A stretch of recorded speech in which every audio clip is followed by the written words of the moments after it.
오늘은 제5장 70면이죠. 병고침으로 확증된 사역. 70면 병고침으로 확증된 사역.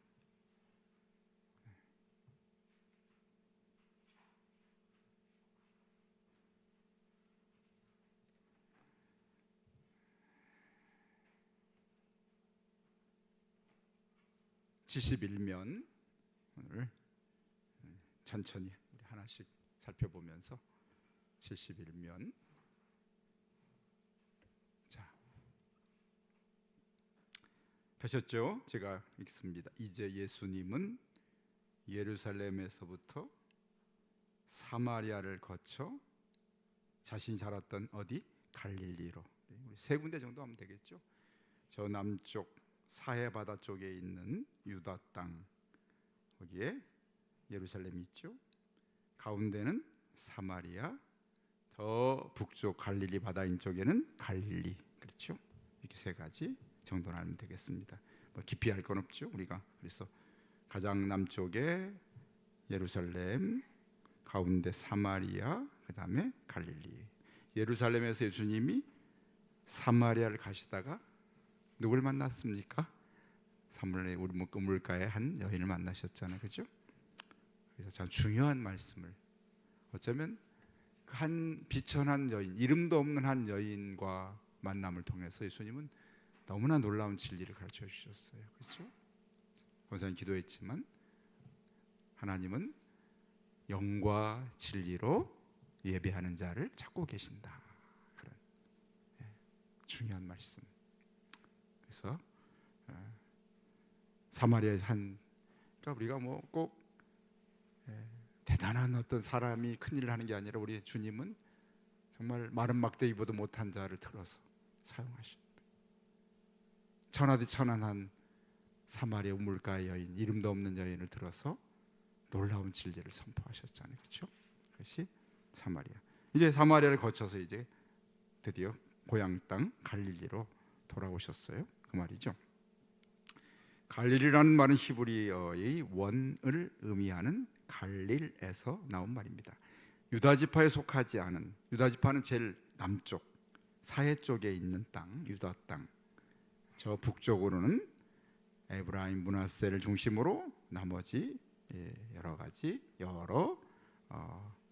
지파들이 거기 자리를 잡았죠. 우리가 지난 주일에 여호수아를 공부하면서 12지파에게 땅을 나눠주는 그런 이야기를 잠깐 봤습니다. 자, 그래서 남쪽의 유다 지파에 속하지 않은 사람들이 북쪽에 살고 있었는데, 특별히 갈릴리 지역에 살고 있었어요. 예수님은 유다 지파에 속하지 않은 사람들이 살고 있던 이곳 갈릴리에서 예수님의 폭넓게 사역을 시작하셨는데, 이를 뭐라고요? 대갈릴리 사역이라고들 부릅니다. 갈릴리에서 많은 일을 하셨어요. 특별히 주님은 가난하고 천대받는 그런 동네에서 많이 대갈릴리 사역. 자, 그러면 천천히 갈릴리를 우리가 살펴보게 되면 저 북쪽이죠. 우리가 구분된 갈릴리 바다를 중심으로 있는 갈릴리. 자, 갈릴리는 어떤 곳인가? 성서 사전이나 성서 백과사전을 사용하여 예수님 당시 갈릴리에 대해 기술해 봅시다. 크기, 인구, 기후, 민족주의. 여러분이 조사해야 되지만 제가 어떤 목사요? 친절한 목사이기 때문에 다 해갖고 왔어요. 그래서 여러분의 친절하게.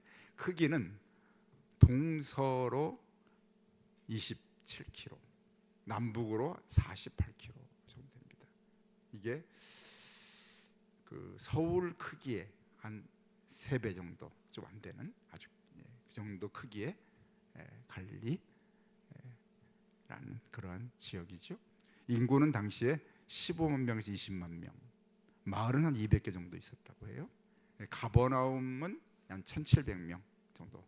뭐 이렇게 여러분 3분의 1밖에 안 되는 우리 서울에 지금 1,000만 명이 살다 보니까 2배 반 정도 되는 갈릴리에 15만에서 20명 사니까 얼마나 널널하게 살았겠어, 그렇죠? 여유 있게. 그렇죠? 우리는 지금 너무 복잡하게 사는 거예요, 그렇죠? 어디 가나 사람이 북적북적. 갈릴리는 그런 도시가 아니었죠. 기후는 온화하고 비옥한 지중해성 기후. 지중해 가까이, 지도에 보니까 왼쪽에 지중해 바다를 끼고 있잖아요, 그렇죠? 바다를 끼고 있는데 그 바다에서 불어오는 바람과, 그렇죠, 비옥한 토양이 바로 갈릴리의 특징이었다고 말합니다. 사는 사람은 주로 유대인들이 살지만, 그러나 이 갈릴리 지역을 중심으로 많은 사람들이 오고 가는 그런 교통 중심의 요지였기 때문에 헬라 사람, 로마 사람, 사마리아 사람, 다양한 사람들이 갈릴리 이 땅에 섞여 살았죠. 주요 도시는 나사렛, 가버나움, 베사다 이런 도시가 있습니다. 자, 이렇게 알고 중요한 건 아니죠. 자, 밑에 예수님의 사역이 갈릴리에서 가장 두드러진 것은 당연한 것이었습니다. 왜요? 이곳은 팔레스틴 지방에서 가장 아름답고 비옥하며 인구가 많은 지역이었습니다. 사람들이 좋은 환경이었기 때문에 많이 와서들 살았던 것이죠. 햇살이 밝게 빛나는 갈릴리 바다는 고기 잡는 건장한 어부들이 많았다. 갈릴리 바다, 호수기도 하지만 바다라고도 부릅니다. 워낙 커가지고요.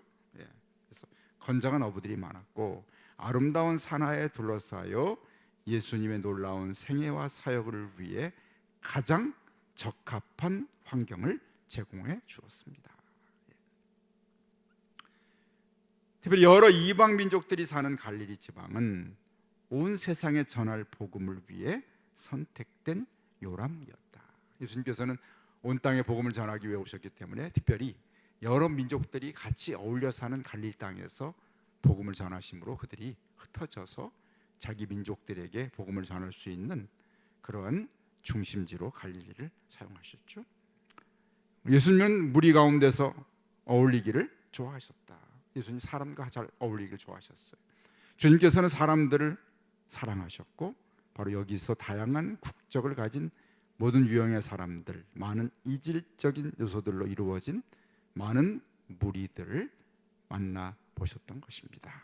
자, 거기서 예수님이 이제 그렇게 비옥하고 사람들이 모여 살고 다양한 민족들이 뭉쳐 사는 갈릴리에서 예수님께서 사역을 시작하십니다. 자, 사마리아 여인을 만나고 나서 요한복음 4장에서 신하의 아들을 고치신 이야기를 요한은 기록합니다. 여기서부터 예수님의 이 치유, 병 고침과 이 치유의 사역을 통해서 예수님이 누구신가를 세상에 나타내기를 원하시죠. 예수님의 가장 중요한 목적은 뭐랬죠? 예수님 당신이 하나님의 아들이심을 사람들에게 선포하는 것이죠. 그리고 동시에 당신의 나라를 이 땅에 가르쳐 줍니다. 예수님이 가르치신 말씀은 뭐죠? 하나님 나라의 법을 가르치신 거죠. 지난 주일 설교 드렸잖아요. 예수님은 하나님 나라를 전파하셨고, 예수님의 가르침은 그 나라의 법과 같은 것이죠. 예수님은 하나님 나라의 왕이심을 선포하시는 그 사역을 하십니다. 자, 그러면서 첫사람의 이야기를 요한복음은 이렇게 4장 46절에서 54절의 한 사건을 우리에게 가장 먼저 소개하고 있죠. 한번 여러분 화면에 제가 친절하게 가져왔으니 한번 읽어볼까요? 예수께서 다시 갈릴리 가나에 이르시니 전에 물로 포도주를 만드신 곳이라. 왕의 신하가 있어 그의 아들이 가버나움에서 병들었더니 그가 예수께서 유대로부터 갈릴리로 오셨다는 것을 듣고 가서 청하되 내려오소서 내 아들의 병을 고쳐주소서 하니 그가 거의 죽게 되었습니다. 예수께서 이르시되 너희는 표적과 기사를 보지 못하면 도무지 믿지 아니하리라. 신하가 이르되 주여 내 아이가 죽기 전에 내려오소서. 예수께서 이르시되 가라 내 아들이 살아있다 하시니 그 사람이 예수께서 하신 말씀을 믿고 가더니 내려가는 길에서 그 종들이 오다가 만나서 아이가 살아있다 하거늘 그 낫기 시작한 때를 물은즉 어제 7시에 열기가 떨어졌나이다 하는지라. 그의 아버지가 예수께서 내 아들이 살아있다 말씀하신 그때인 줄 알고 자기와 그 온 집안이 다 믿으니라. 이것은 예수께서 유대에서 갈릴리로 오신 후에 행하신 두 번째 표적이니라. 아멘. 자, 요한은 의도적으로 이 표적을 수가성에서 여인을 만난 이후에 갈릴리에 오셔가지고 기록한 행하신 그 기적을 기록했습니다. 어떤 의도가 있을까요? 자, 유대에서 예수님이 행하신 기적들에 대한 뭐가요? 소문이 갈릴리까지 퍼졌어요. 소문을 들었어요. 누가복음 4장 14절 15절에 어떻게 소문났냐 한번 읽어볼까요?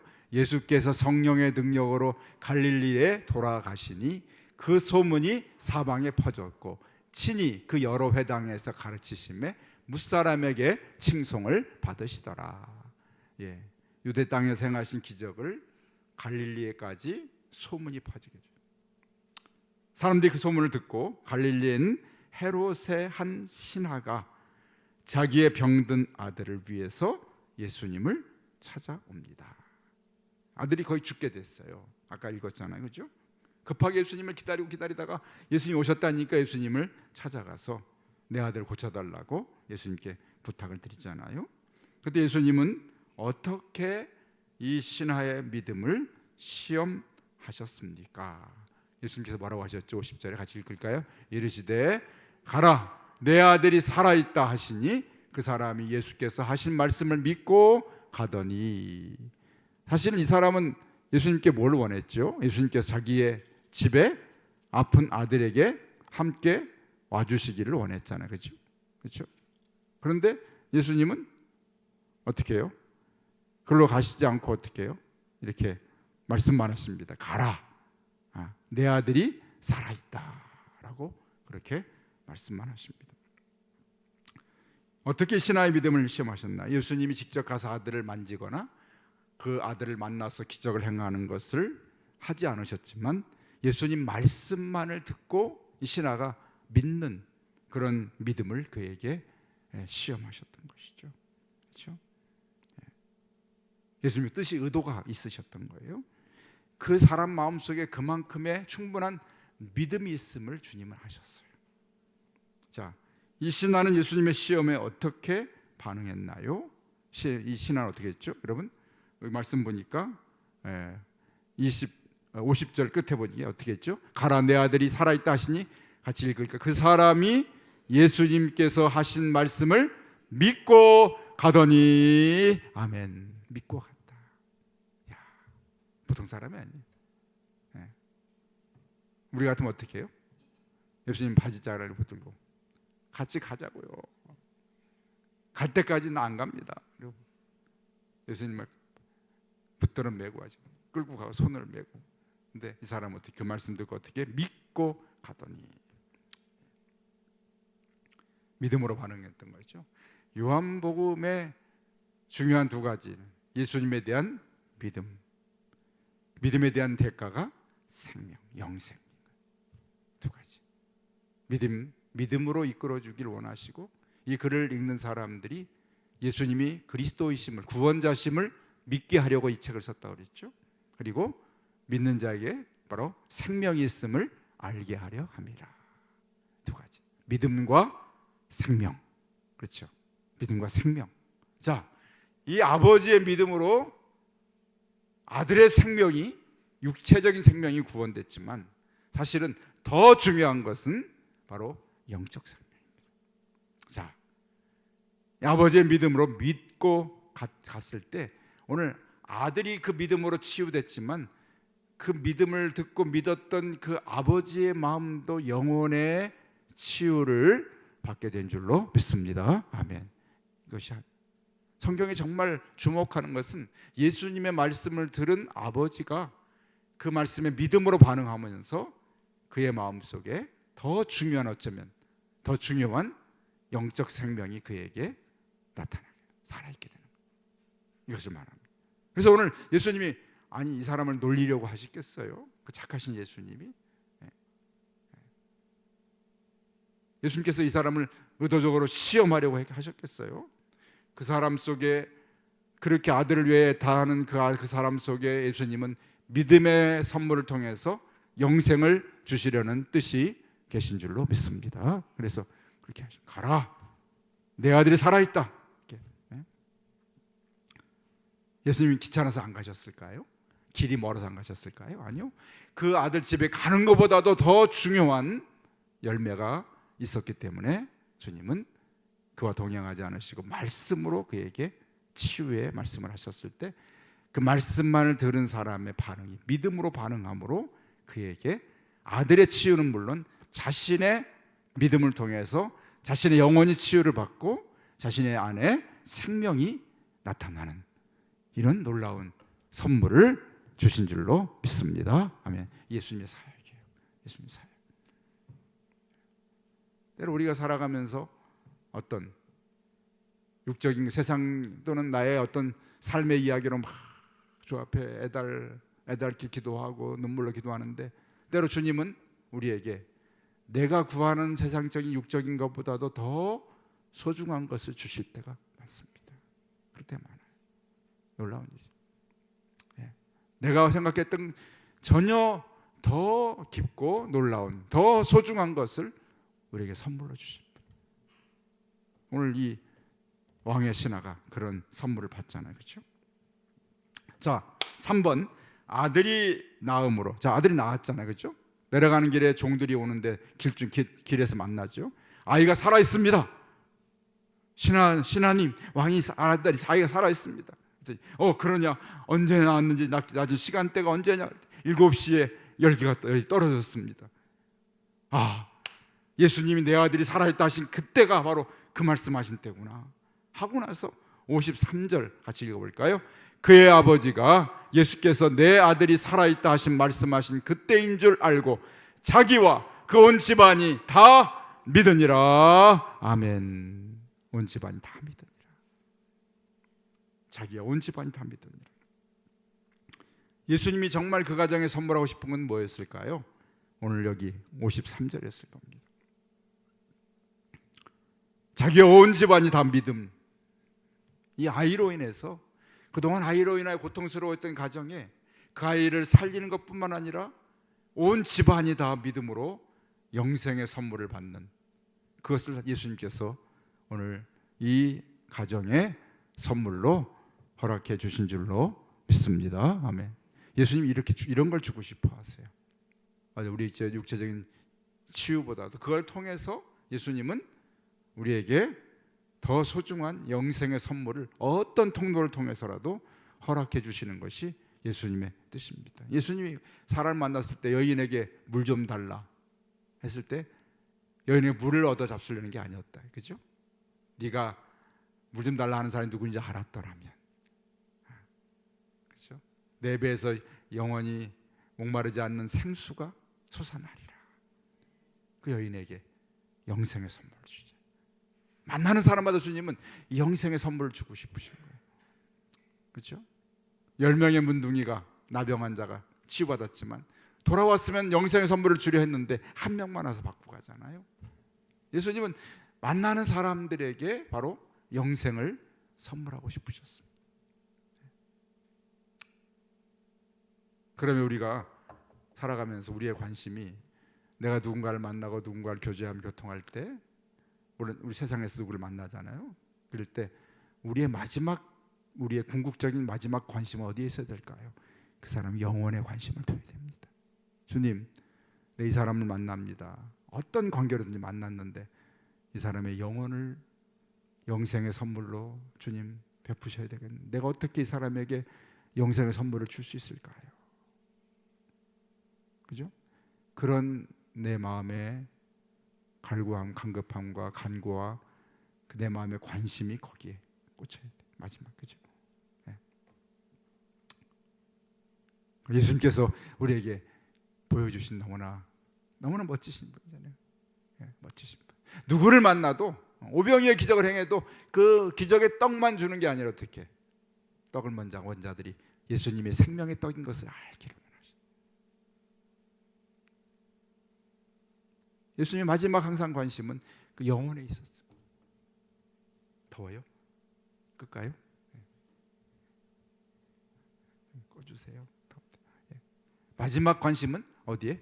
영혼에 관심을 두죠. 얼마나 참 멋진 분이십시오. 나에 대해서 주님이 가지고 계신 최고의 관심은 뭘까요? 나에 대한 내 영혼의 영생에 대해 관심 갖게 해주는. 때로는 그런데 우리는 내 영혼의 영생에 대해 관심은 없고 다른 급한 일에 대해서 너무 주님을 못 살게 졸라 그냥. 네. 주님 우리 영혼의 영생을 관심. 자, 멋지신 분이요. 자, 두 번째, 나사렛에서 배척을 받으시다. 자, 갈릴리에 오셨는데 이렇게 기적을 행하셨어요. 그런데 갈릴리 사람들, 고향 사람들이 예수님을 진정으로 구원자 메시아로 받아들이지 않습니다. 안타깝죠. 네. 거절당하시는 예수님. 네. 고향 사람들이. 자, 왜 그런가 보십시다. 자, 나사렛에서 배척받으심. 예수님에 대한 소문은 온 갈릴리 지방에 두루 퍼졌습니다. 얼마 동안은 회당에서 말씀을 가르치기도 하시며 크게 환영을 받으셨습니다. 그 후에 고향인 나사렛을 방문하여 회당에서 자신이 메시아임을 밝히자 오히려 배척을 받게 되었습니다. 자, 왜 그랬을까요? 자, 예수님이 이렇게 기적을 행하고 소문이 다 났는데 이 사람들은 예수님을 구원자, 하나님이 약속하신 구약의 말씀과 선지자와 수많은 그러한 하나님의 사람들 통해 예언하신 구원자 메시아로 인정하지 않으려고 합니다. 왜 그랬을까요? 자, 4번, 당시의 유대인들이 주로 회당에서 모임을 가졌습니다. 그 이유는 무엇일까요? 성서사전이나 성서백과사전을 찾아보십시오. 여러분이 찾아보게 되겠지만 제가 또 어떻게 해요? 친절한 목사이기 때문에 가져갖고 왔어요. 자, 유대인들 회당에 모여서 세 가지 주로 이런 회당의 의미가 있어요. 실제로 회당은 뭐냐면, 자, 하나님은 율법, 예루살렘에서만 율법은 와서 제사를, 성전에 와서 제사를 지내게 되어 있습니다. 남자들은 1년에 3번 무조건 예루살렘 성전에 와서 하나님 앞에 보여야 됩니다. 그런데 이들이 북쪽은 아수르에, 남쪽은 바벨론에 멸망한 다음에 어떻게 해요? 이 유대인들이 다 흩어졌어요. 디아스포라죠. 세계 각국으로 흩어져 떠납니다. 나라가 빼앗겨지고 망했기 때문에요. 지금 이스라엘이 정말 이제 1900년대에 들어와서 나라를 찾았지 2000년 동안 나라를 잃어버린 민족이었어요. 자기 나라가 없어요. 사방팔방이 흩어져서 유대인들이 살았던 것이죠. 그런데 그들이 예루살렘의 성전에 갈 수 없었기 때문에 자기가 사는 지역에서 회당을 짓고 그곳에서 모임을 갖게 됐습니다. 그것이 회당이에요. 자, 회당은 처음에 첫 번째로 무엇 하는 곳인가? 첫째, 율법 낭독과 가르침. 같이 읽어볼까요? 회당은 율법을 배우고 가르치는 장소입니다. 바리새인과 율법학자들이 주로 회당에서 율법을 가르칩니다. 율법을 가르침, 율법을 읽고 가르침. 회당이 가장 중요한 일이죠. 두 번째는 기도와 예배를 드립니다. 읽어볼까요? 성전이 없는 지역에서도 회당에서 기도와 찬양이 이루어짐. 회당에서 공식적인 희생 제사는 드려지지 않았지만 공동체적 예배가 진행되어졌습니다. 예배가 거기서 제사를 드리는 대신에 예배로 하나님 앞에 나아갔던 것이죠. 공동체. 예배는 하나가, 공동체 하나인 것을 증명하고, 그렇죠.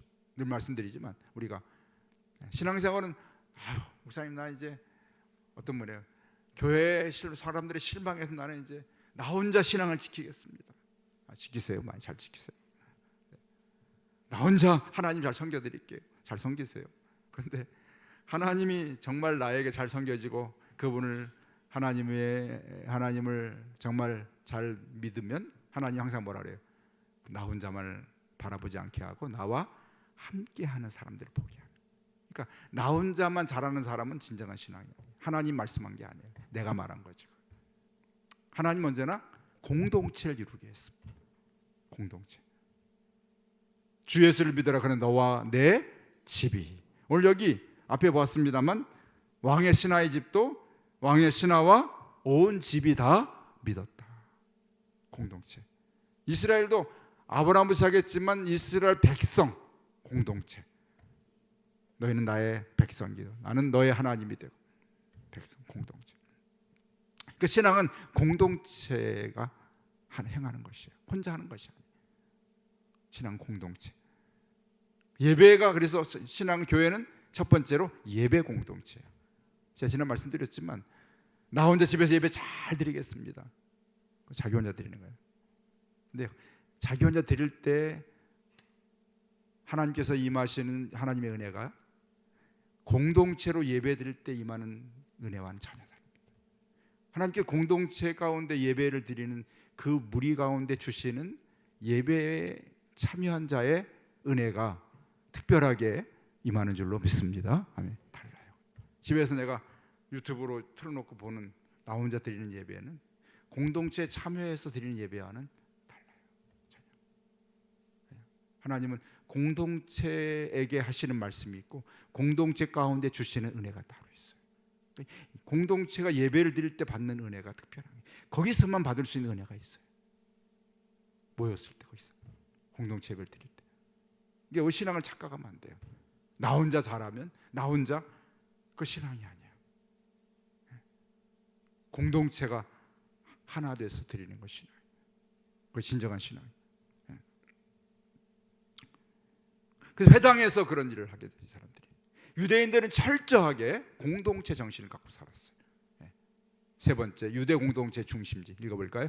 회당은 단순한 종교 시설이 아니라 유대 공동체의 법정, 학교, 행정 중심지 역할을 했습니다. 특히 바리새인들은 회당을 통해 율법 교육과 신앙 생활을 지도했습니다.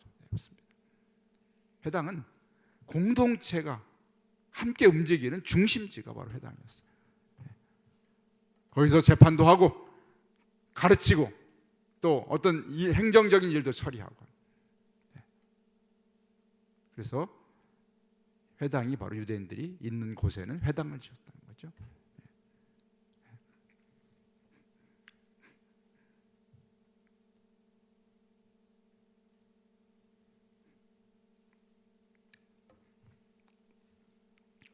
자, 그럼 회당이 뭔지를 알았죠. 예수님이 오늘 회당에 들어가셨어요. 오늘 누가복음 4장이에요. 누가복음 4장에 보면 예수 회당에 가셨는데, 자, 누가복음 4장 안 읽었죠? 4장 17절 21절 읽겠습니다. 여기 4장 선지자 이사야의 글을 드리거늘 책을 펴서 이렇게 기록된 데를 찾으시니 곧 주의 성령이 내게 임하셨으니 이는 가난한 자에게 복음을 전하게 하시려고 내게 기름을 부으시고 나를 보내사 포로된 자에게 자유를 눈먼 자에게 다시 보게 함을 전파하며 눌린 자를 자유롭게 하고 주의 은혜의 해를 전파하게 하려 하심이라 하였더라. 책을 덮어 그 맡은 자에게 주시고 앉으시니 회당에 있는 자들이 다 주목하여 보더라. 이에 예수께서 그들에게 말씀하시되 이 글이 오늘 너희 귀에 응하였느니라 하시니. 회당에 들어가셨는데 예수님이 한 사람이 예수님에게 성경을 두루마리를 펴서 드렸어요. 예수님이 그랬더니 그 두루마리를 펴셔서 이사야 61장 1절 5번이죠. 여기 5번 문제. 예수께서 이사야 61장 1절 말씀을 택하여 읽으셨습니다. 왜 그 말씀을 택해서 읽으셨을까요? 옆에 그 관찰이라는 데 나왔죠. 이사야는 예수님 사역의 몇 가지 특징인 복음 전파, 병 고침, 후속에 대해서 예언했다. 그래서 오늘 누가복음 4장 17절 21절에 그 말씀 폈어요. 그럼 18절 먼저 보면 이사야 먼저 볼까요? 61장 1절이 뭔가요? 읽습니다.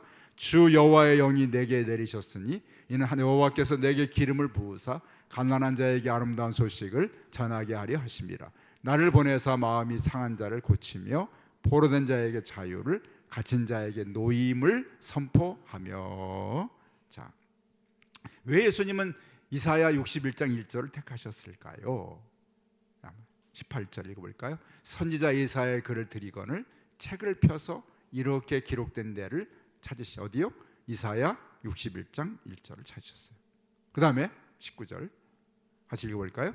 주의 성령이 내게 임하셨으니 이는 가난한 자에게 복음을 전하게 하시려고 내게 기름을 부으시고 나를 보내사 포로된 자에게 자유를, 눈먼 자에게 다시 보게 함을 전파하며 눌린 자를 자유롭게 하고. 자, 이사야가 한 말씀을 펴서 읽어주시면서 바로 예수님이 이 땅에 오셔서 하실 일을 이사야가 미리 예언했는데 바로 그 일을 내가 지금 하고 있다 하는 것을 그들에게 알게 하시려고 이사야 61장 1절을 펴서 그들에게 보여주셨습니다. 들려주셨죠. 21절을 볼까요? 자, 이에 예수께서 그들에게 말씀하시되, 같이 읽습니다. 이 글이 오늘 너희 귀에 응하였느니라 하시니, 바로 여기 말한 그 일이 나를 통해 지금 되고 있는 거야.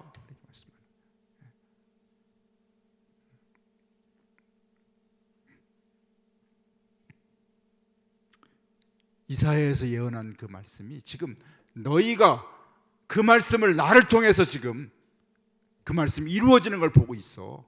이 말씀이에요. 이사야에 예언한 그 메시아가 행할 일이 바로 나를 통해 이루어지고, 곧 그 말은 내가 이사야가 예언한 그 메시아야. 그렇게 말씀합니다. 말로만 하신 것이 아니라 바로 이사야 말씀을 당신이 그대로 행함으로, 권능의 일을 행함으로 하나님의 아들 구원자심을 증거하고 있습니다. 예수님은 말씀만 하시는 분이 아니었어요. 바로 그런 권능을 통해서 당신이 하나님의 아들 되심을 나타내셨다. 권능을 통해서 예수님의 모든 사역의 목표는 어디였죠? 초점이 어디 맞춰졌죠? 내가 당신이 하나님의 아들이심을 나타내는 거예요. 사람들이 그걸 믿음으로 인하여서 사람들이 하나님의 나라의 백성이 되게 만드는 것, 그것이 예수님이 이 땅에 행하신 모든 사역의 목적이었어요. 그걸 보면 돼요. 다른 거 보면 안 돼요. 성경을 다른 면에서 보면 안 돼요. 이상한 소리 막 성경 갖고 하면 안 돼요. 예수님이 하나님의 아들이심을 증거하고 사람들이 그걸 믿게 하고, 그를 통해서 우리가 믿는 사람이 하나님 나라의 백성이 되게 하는 것, 이것이 예수님이 하신 일의 전부예요. 어쩌면 전부. 심지어 빌라도 앞에서도 예수님은 그렇게 말씀하셨잖아요. 네가 유대인의 왕이냐? 네가 말하였도다. 내가 유대인의 왕이다. 내 나라는 이 땅에 속한 나라가 아니다. 예수님은 십자가에 붙들려 신분받을 때도, 십자가에 달리실 때까지도 하나님의 나라를 한평 강도에게 네가 오늘날 나와 함께 오늘 낙원에 있을 것이다. 하나님 나라에 함께 있을 것이다. 마지막 순간까지도 주님은 하나님 나라를 전파하시고, 그렇죠? 당신이 구원자심을 십자가 위에서도 말씀하시잖아요. 예수님이 이 전부예요. 왜요? 이 땅에 오신 사명이에요. 사명. 그것이 그렇게 하신 거예요. 그러니까 우리가 성경을 볼 때, 예수님의 사역을 볼 때 어디를 봐도 이걸 발견해야 돼요. 예수님이 당신이 하신 말씀이나 하신 행동 가운데는 목적이, 첫 번째 유일한 목적이 뭐예요? 당신이 구원자 하나님의 아들이심을 사람들에게 알게 하고 믿게 하려는 겁니다. 그렇죠? 우리 사람들이 그 믿음으로 인하여서 당신의 백성이 되고 하나님 나라 백성이 되어서 영생을 누리게 하는 것, 그것이 전부예요. 예수님의 이 사역은 전부가 그렇게 연결된 사역이에요.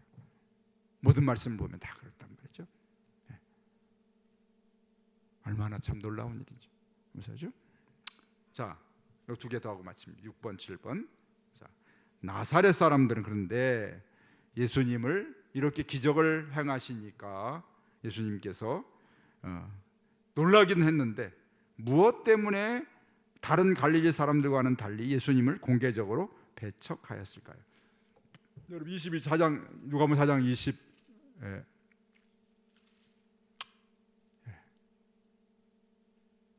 말씀을 22절 읽어볼까요? 같이 읽어봅니다. 그들이 다 그를 증언하고 그 입으로 나오는 바 은혜로운 말을 놀랍게 여겨 이르되, 이 사람이 요셉의 아들이 아니냐? 다 좋았는데 예수님의 아버지와 그 가족을 아는 사람들이, 나사렛 동네는 예수님 사셨잖아요. 그렇죠? 그들은 왜 예수님을 배척했나요? 예수님을 인간적인 눈으로 바라본 것이죠. 요셉의 아들이 아니냐. 이분을 메시아로 인정할 수가 없었던 거예요. 왜냐하면 요셉의 아들이라는 걸 알고 있었기 때문에 예수님을 하나님의 아들, 구원자로 받아들이지 못합니다. 그렇죠?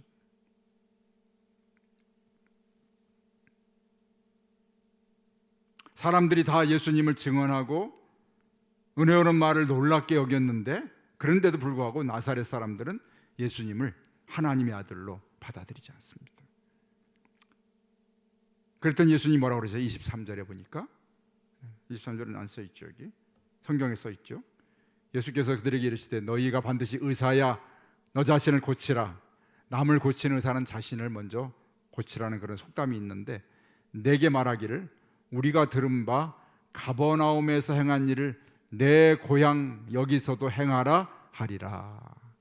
즉 고향 사람들이, 갈릴리 사람, 나사렛 사람들이 예수님을 그 인간적인 면모를 가지고 바라보기 때문에 예수님을 구원자로 인정하지 않습니다.